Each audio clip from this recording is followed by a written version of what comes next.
September মাস পড়ে গেছে। এই সময় আমাদের কুল গাছে ফুল আসতে শুরু করেছে।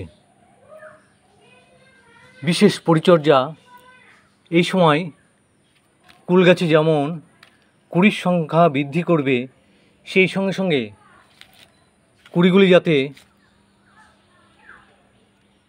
কুলে পরিণত হয় আমরা সাধারণ কিছু যত্ন করব। যাদের বাড়িতে কুল গাছ রয়েছে টবে, বিশেষত যারা আমরা ছাদে টবে গাছ লাগিয়েছি স্বল্প পরিসরে, সেই সমস্ত গাছের জন্য একটু বিশেষ পরিচর্যা আমাদের প্রয়োজন। এবং দেখা যাচ্ছে যে মাঝে মাঝে বৃষ্টি হচ্ছে, আবার তাপও সমানভাবে পাল্লা দিয়ে চলেছে, রৌদ্রের তাপ। এই জন্য কুল গাছের ক্ষেত্রে যে জিনিসটা মনে রাখতে হবে, প্রথমেই কুল গাছ যেমন অতিরিক্ত জল সহ্য করতে পারে না, আবার অতিরিক্ত তাপে যদি গাছের গোড়ায় জল না দেওয়া হয় তাহলে কি হবে, গাছ মারা যাবে। আমার এই গাছটি একদিন জল না দেওয়ার ফলে, বন্ধুরা এই গাছটি দেখতে পাচ্ছেন, এই গাছটি শুকিয়ে গিয়েছিল।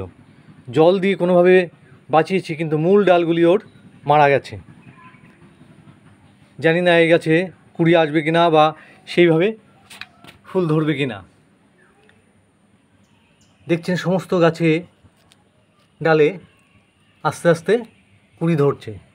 এবং আরেকটি জিনিস দেখতে পাচ্ছেন, এই গাছের পাতাগুলি অনেকটা বাঁকা কুঁকড়ে গেছে। বন্ধুরা, এটা কিন্তু কুল গাছের একটি রোগ। এবং এক প্রকার পোকা, সাদা, যেটাকে দুধ পোকা বলে অনেকে, বা মাকড়ও বলা হয়, সেই পোকা এই গাছে বাসা বাঁধে। আমার এই গাছটা নষ্ট করে দিচ্ছিল, আমি স্প্রে করেছি। কি স্প্রে করতে হবে সে সম্পর্কে আমি সব কিছু জানিয়ে দেবো। দেখতে পাচ্ছেন যে রোদ্রে গাছের পাতা পুড়ে গেছে, দুদিন ধরে প্রচণ্ড তাপ, সমস্ত ডালে কুড়ি এসছে।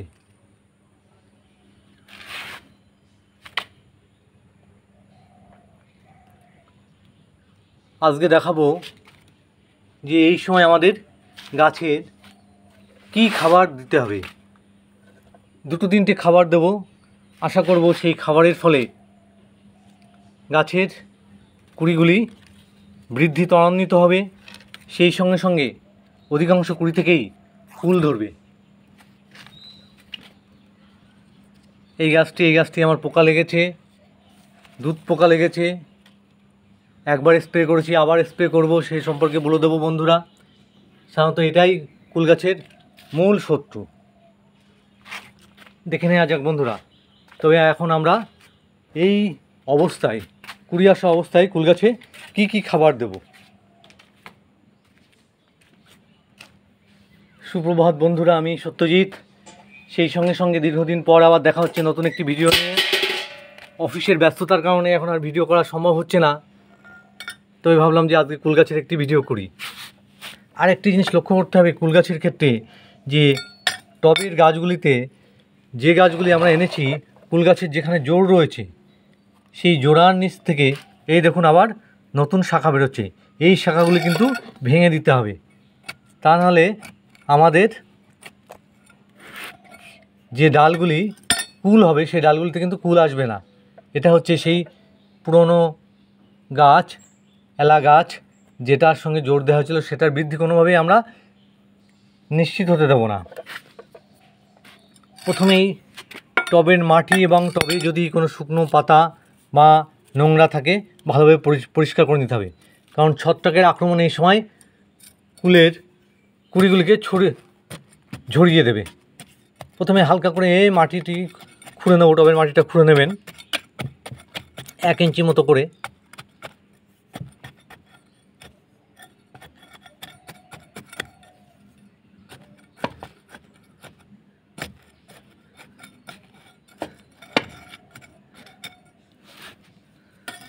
খুঁড়ে নিয়েছি।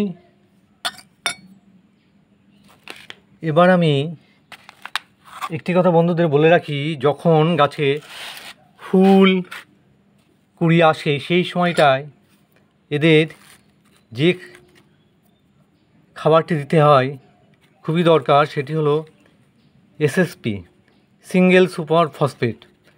এই টবে আমার 14 ইঞ্চি টবে আমি 5 গ্রাম মতো করে সিঙ্গেল সুপার ফসফেট নেব। দাম কম, চারিদিকে ছড়িয়ে দেবো। 5 গ্রামের বেশি কিন্তু বন্ধুরা দেবেন না।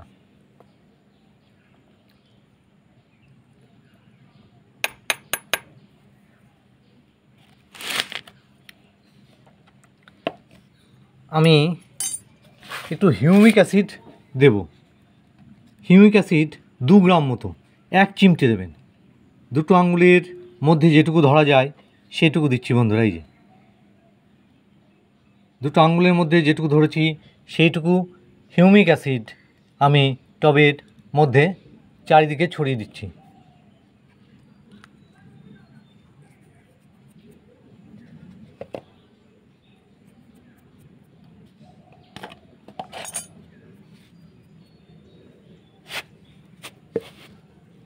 এবার যে খাদ্যটি নেব সেটি হলো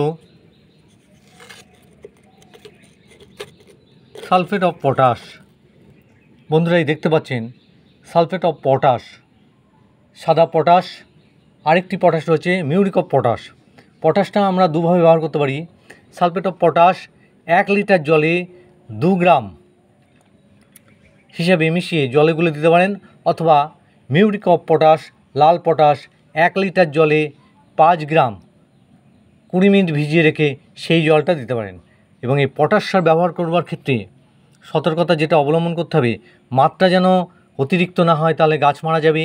এবং গাছের একদম টবের শেষ প্রান্ত থেকে দিতে হবে। 2 গ্রাম থেকে 3 গ্রামের বেশি কিন্তু দেয়া যাবে না, তাহলে কিন্তু গাছ মারা যাবে বন্ধুরা। আমি একদম টবের শেষ প্রান্ত থেকে এই পটাশ, সালফেট অফ পটাশটা ছড়িয়ে দিচ্ছি বন্ধুরা।